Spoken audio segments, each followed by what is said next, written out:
특수한 누군가들에 대한 전공이 아니라 모든 사람을 위한 교양이 될 것입니다. 우리나라에서는 거의 1세대 데이터 사이언티스트이고, 데이터 사이언티스트라고 하면 데이터에서 뭔가 통계나 머신러닝을 이용해서 어떤 비즈니스 기회를 찾아내서 그것을 현실로 만들어내는 일을 하는 사람입니다. 첫 번째 회사는 티맥스 소프트를 다녔었고요. 두 번째는 KTH를 다녔었고, 세 번째는 SK텔레콤에서 다녔습니다. 그리고 SK텔레콤에서 나와 넘버웍스라는 회사를 창업을 하였고, 다행히 카카오에 매각할 수 있게 되어서 카카오에서 다시 회사 생활을 시작하게 되었고, 카카오에서 3년 조금 넘는 시간을 잘 보내고, 최근에는 XYG 벤처 파트너스라는 회사를 창업하여서 잘 운행하고 있습니다. 데이터가 존재하게 되었다. 이전에는 데이터로 뭔가를 하려고 해도 데이터가 존재하지 않았죠. 사람들의 굉장히 많은 생활들 대부분들이 우리 하다못해 어디 버스 타고 갈 때도 교통카드 찍고 다 온라인화돼 있죠. 커피 하나 마실 때에도 신용카드로 결제하고 하면서 사람들의 일상생활 대부분이 다 디지타이즈 되어서 다 기록되는 세상이 되어서 이제 모든 것들이 데이터로 기록되고 그렇게 데이터가 풍부해져 있다 보니까 거기에서 어떤 숨겨진 기회를 캐치해낼 수 있는 그런 가능성이 열렸기 때문에가 있을 수 있고요. 두 번째로는 그 존재하는 데이터로 할 수 있는 것이 많아졌다가 있을 수 있는 것 같아요. 예전에는 우리가 광고라는 걸 하나를 한다고 했었을 때 몇 천만 원을 드릴 테니 TV 광고를 합시다.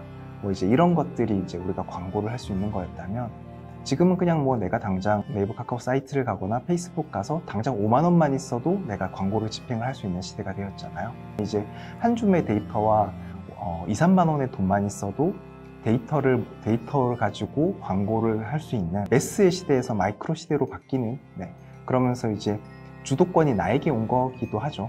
아직까지 확 부각되진 않았지만 이제 앞으로 한 5년 안에 이건 어떻게 될 거라고 보냐면, 그러니까 지금 예를 들어서 신입사원을 뽑는데 저 오피스 못 쓰는데요 라고 하면 이 친구 뽑아야 되나? 이런 생각 드실 거잖아요. 그죠?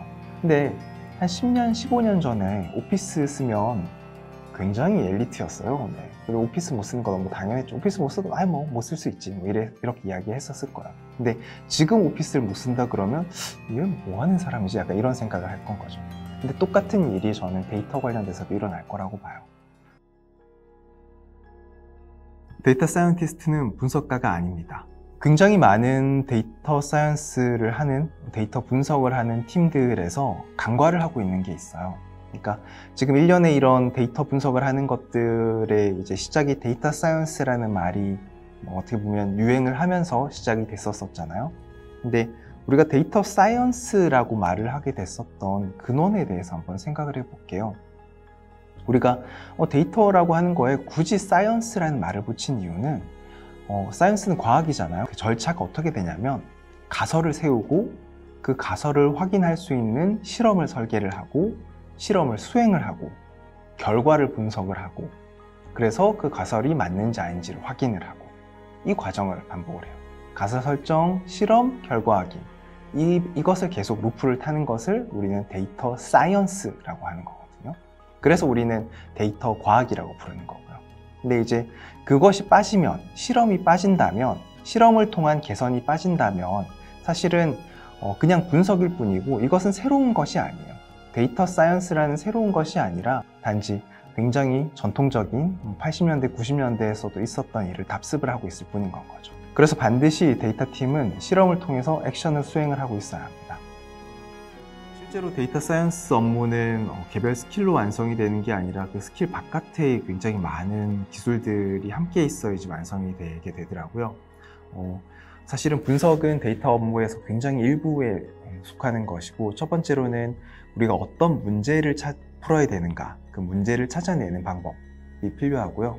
사실은 또 그 문제를 찾아내기 위해서는 우리 회사의 비즈니스의 본질을 찾는 법도 역시 필요하게 됩니다. 우리 회사는 무엇으로 돈을 벌고 그 돈을 버는 흐름 안에 무엇이 오고 가는가, 비즈니스의 본질을 분석하는 방법들, 그리고 그 비즈니스의 본질에서 핵심 KPI를 추출해내는 방법들, 그 KPI를 변화시켜내기 위해서 그 KPI를 다루는 여러 부서와 협업해내는 방법들, 그리고 실제로 실험을 설계하고 수행해 나가는 방법, 그리고 그 결과를 분석해내는 방법, 여기까지가 이제 결과를 처음 만들어내는 데까지 필요한 부분이고, 그 결과를 다시 또 상부에다가 제대로 리포트하는 거 역시 필요합니다. 왜냐하면 우리가 만들어낸 결과를 제대로 표현해내야 우리가 더 많은, 더 큰 실험들을 하고 더 큰 임팩트를 낼 수가 있거든요.